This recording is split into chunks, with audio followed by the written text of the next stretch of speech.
Pour étudier donc la limite des calculatrices, on va effectuer un calcul de puissance.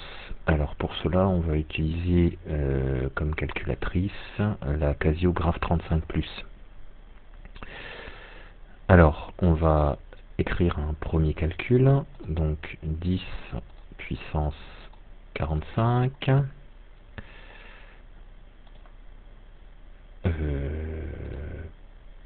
plus 1, et on va faire moins 10 puissance 45. On va diviser par 10 puissance moins 9.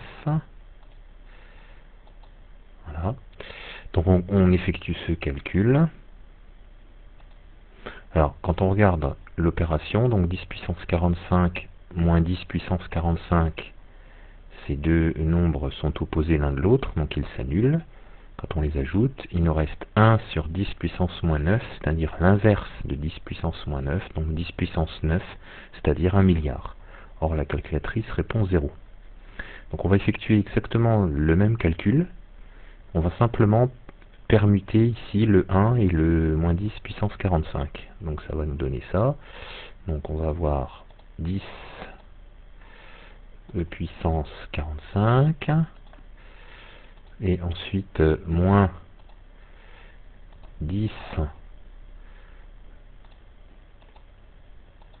puissance 45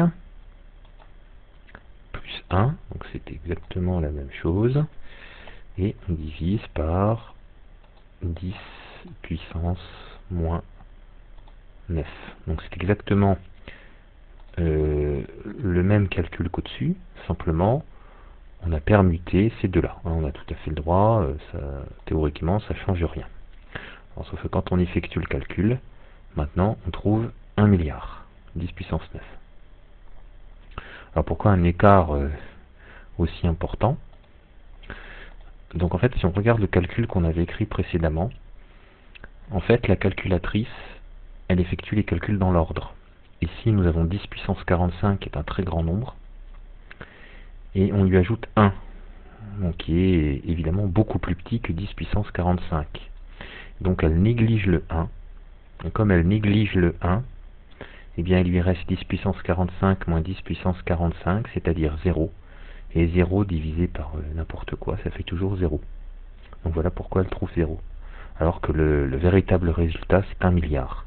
Donc il faut toujours faire très attention à l'écriture des calculs, que ce soit les grands nombres ou les très petits nombres également, donc lorsqu'on les tape à la calculatrice.